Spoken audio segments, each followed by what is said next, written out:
We're going deep today, like really deep, Yeah, into a city that, it's not exactly a tourist hotspot, right. but it's crucial. I mean, absolutely fundamental to India's whole industrial scene. We're talking Rourkela, Rourkela. Yeah, the steel city of Odisha, right? One of the biggest urban centers in the whole state. it is, yeah. And what really struck me going through all our research, all our sources, was just how much the Rourkela steel plant has done. It's really impacted India, in terms of becoming self-reliant, in terms of industrial growth. It's not just about how much steel they pump out. Oh, no, definitely not. It's bigger than that. Yeah, you hit the nail on the head there. When you look back at how India's industry developed, over the decades, the Rourkela steel plant, Hmm. it's not just a part of the story. It's a major turning point. It really set things in motion. Back in the mid-20th century, it was a big statement. India's saying, we're going to build our own heavy industries. Right. And we're going to do it in the public sector. And the effects, well, we're still seeing them play out today. Absolutely. But here's the thing, Rourkela, it's not just some one-dimensional factory town, Right. What we found looking at all this information is that it's got these pretty impressive educational institutions, some surprisingly beautiful natural spots, and even a pretty interesting cultural scene, too. A lot going on there, yeah. So that's what we're going to dig into today, really try to get at what makes Rourkela tick, giving the core, the essence of the place. But before we get into all that, maybe we should get our bearings straight. Where exactly are we talking about here on the map? So geographically, Rourkela is in the northwestern part of Odisha. It's tucked away in the Srinagar district. Okay. In terms of size, it covers about 200 square kilometers. Mm-hmm. And based on the latest estimates, the population from 2021 sits around 700,000 people. Gotcha. It's a decent size. Yeah, good-sized city. And the name itself, Rourkela, it's not random, is it? No, not at all. The name has roots, going way back, connected to the local tribes. It's believed to come from two words, Rour, which is the name of a tribal group that lived in the area, Okay. and Kela, which means habitation or settlement, something like that. Ah, I see. So even the city's name tells you something about its history, how the tribal communities have always been there. That's cool. Adds a bit of depth right from the start. Now, one thing that kept popping up in our research was the establishment of the Rourkela steel plant, 1955. Seems like that was a real game changer, turning it from, well, what was it before, a village? It was, yeah, more or less. The steel plant, it really kick-started everything. It brought people in, changed the economy. And the thing is, as our sources point out, it wasn't just any old steel mill. This was India's very first integrated public sector steel plant. Integrated. Yeah, meaning it handled everything from raw materials to finished steel products, all in one place. Wow. It was a huge step for India, becoming self-sufficient, not having to rely on others for such an important material. And, they did it in collaboration with Germany. Really? Yeah, it was a partnership. They shared knowledge, technology. Interesting. It shows you how India was approaching things back then, Yeah. working with others, but always aiming to build up their own capacity. Makes sense. So today, honestly, industry is still the big deal in Rourkela, right? Yeah. But it's not just steel anymore, is it? No, it's diversified. You still have the Rourkela Steel Plant, of course, a major part of SAIL, the Steel Authority of India Limited. Right, right. And it's still one of the largest steel producers in the country. But there's more, yeah. Oh, yeah.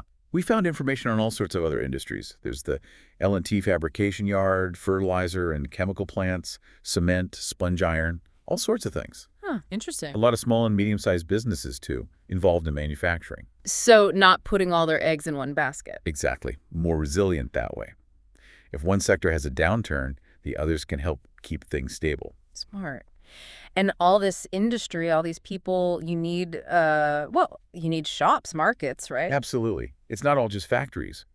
A whole business ecosystem has sprung up alongside it. Retail, wholesale, markets for all kinds of things. And what are some of the hot spots? Well, our sources specifically mention Ambagan Market, Daily Market, and Uditnagar Market. So those are the places to be. If you need something, that's where you go. Right. Now let's switch gears a bit. Rourkela is also known for, well, education. It's got some pretty big name institutions, right? It does, yeah. It's a bit of an education hub, actually. You have the National Institute of Technology, NIT, Rourkela, which is, well, it's one of the top engineering schools in the country. Impressive. Yeah, they attract students from all over India. And then there's the Biju Patnaik University of Technology, BPUT. They handle technical education for the whole state of Odisha. and their headquarters is in Rourkela. So it's central to the whole technical education scene in Odisha, then. Very much so. And there are other colleges, too. ISPAT Autonomous College, Government College Rourkela, Rourkela Institute of Management Studies, RIMS, plenty of options. Lots going on. And it's not just colleges, right? They seem to have some good schools as well. Yeah, definitely. Strong foundation at the school level, too. The sources mention Delhi Public School, Rourkela, St. Paul's School, St. Joseph's Convent School, ISPAT English Medium School. So education is a priority from the early years on up. Seems to be, yeah. Investing in the next generation. Now, it can't all be about factories and study. Yeah, oh, no, of course not. Well, we found info on some pretty cool natural spots and some religious sites, too. Yeah, Rourkela has a different side to it, beyond the industrial one. For nature lovers, there's Kandahar Waterfall, one of the highest in Odisha. Okay. Really beautiful. And then you've got spots like Darjeeling and Dedhar Gorge. Gorge, like a canyon. Yeah, kind of. Great for picnics, amazing views. Mm. And then there's Mandira Dam, good for boating, just enjoying the scenery. So a nice mix of things to see and do. It is, yeah. Nice to have those natural escapes. And the religious places. We saw a few mentioned. Yeah, a few key ones. Hanuman Vatika, it's hard to miss, actually. They have this massive statue of Lord Hanuman, 75 feet tall. Wow, that's huge. Yeah, quite a sight. Then there's the Vedvyas temple, which is interesting historically. It's believed to be the place where the sage Vedavyas meditated. You know, Vedavyas, he's the one who compiled the Mahabharata. Oh, right. So it's a site with a lot of significance. And then you have the Vaishno Devi temple, which is modeled after the one in Jammu. Oh. So yeah. catering to different faiths is... A 75-foot Hanuman statue, though. That's got to be impressive. And the Vedavyas temple, that connection to the Mahabharata, that's something else. But it's not all temples and waterfalls, right? What about just regular parks, that kind of thing? Oh, yeah, they have those too. Indira Gandhi Park is the main one. They have a zoo there, gardens, even a musical fountain. Sounds family-friendly. It is. Very popular. Yeah. And for sports fans, you've got the Bijou Patnaik Hockey Stadium. They've held some pretty big tournaments there, national and international. Right, right. We'll get to hockey in a bit. It seems like a big deal in Rourkela, but first, how do people actually get there and get around? So for road connections, Rourkela is well connected to other major cities like Bhubaneswar and Sambapur. They've got National Highway 143 and 520 passing through. Okay. And there are tons of buses, both public and private. So getting there by road is pretty easy. For trains, the main station is Rourkela Railway Station, ROU. It's on the Howrah-Mumbai line, so you have trains going all over the country. It's convenient. And for flying, they actually have an airport now, Rourkela Airport, RRK. No kidding. Yeah, it's new. But it mostly handles regional flights. If you want more options, domestic or international, the closest major airport is Harsuguda Airport. It's about 140 kilometers away. So you've got options. Road, rail, air. Not bad. Makes it easy for businesses, for tourism, for everything, really. Now, we got to talk about culture.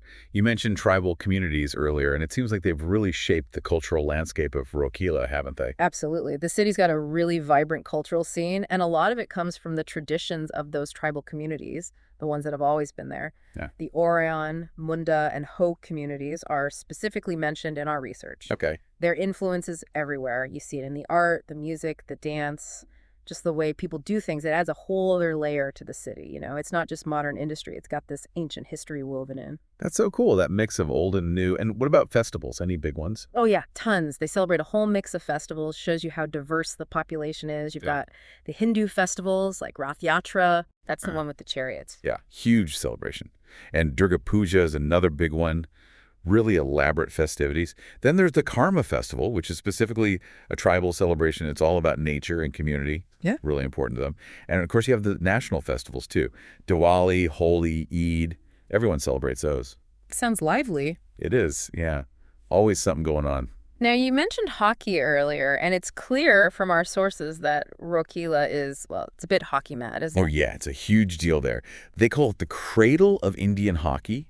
They've produced so many top players, people who've gone on to play for India at the highest levels. And they've got this amazing new stadium, the Birsa Munda International Hockey Stadium. It's one of the largest hockey stadiums in the world, purpose-built for the 2023 Men's Hockey World Cup. Wow, they hosted the World Cup. They did, yeah. So, yeah, hockey's in their blood, you could say. But it's not just hockey, to be fair.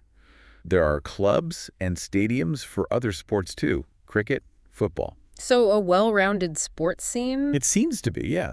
I gotta ask, after all this talk about industry and education and culture, what about the food? What's the local cuisine like? Oh, the food is great. Lots of interesting things to try. There's this thing called chakuli pitha. It's like a rice pancake, a traditional Odia dish, really popular. And then there's baraguguni, which is deep-fried lentil fritters served with this peas curry. Sounds interesting. It is, yeah, a unique flavor. If you like meat, you got to try the mutton curry. They make it with all sorts of special spices, often with a tribal twist. And then there's this street food, mudi mansa. It's puffed rice mixed with spicy mutton curry. Puffed rice and mutton curry. Huh. Yeah, it's a local thing. Really good. Our sources actually recommend some specific places to eat too if you're ever in Rourkela. Food Court Rourkela, the Galleria restaurant, the Grand Rourkela. Good to know. Good to know. I'm adding Moody Mansa to my list, that's for sure. Now, last but not least, what about the future? What's on the horizon for Rourkela? We saw some stuff about development projects, smart city initiatives, that kind of thing. Yeah, they're not resting on their laurels, that's for sure. Rourkela is part of India's Smart City Mission, which is this big program to modernize cities, make them better places to live using technology and sustainable practices. Okay. So they've got all these projects going on, improving roads, making traffic flow better, upgrading waste management, all sorts of things. Yeah. And the real estate sector is booming. Public transport is getting better. Infrastructure is being upgraded across the board. To full steam ahead. Pretty much. Yeah. They're really trying to make Rourkela a model city, a modern, sustainable, high-tech kind of place. It's amazing when you think about it. Rourkela, the city that's so tied to heavy industry, to steel, is now looking to the future, embracing all this new technology and innovation. It's a fascinating story, really. We've covered a lot today, from the history of the steel plant to those amazing waterfalls, the vibrant festivals, the passion for hockey. It's clear that Rourkela is more than just an industrial city. It's got this multifaceted identity, this blend of tradition and modernity. And with all these smart city initiatives, it's really pushing the boundaries, showing how a city with such a strong industrial legacy can adapt and evolve for the 21st century. It makes you wonder, what's next for Rourkela? What's next for India's urban landscape as a whole? It's an exciting time, that's for sure, and Rourkela is definitely one to watch. Absolutely. So to all our listeners out there, keep an eye on Rourkela. You might be surprised by what you see. Thanks for joining us on this deep dive, and we'll catch you on the next one. See you then.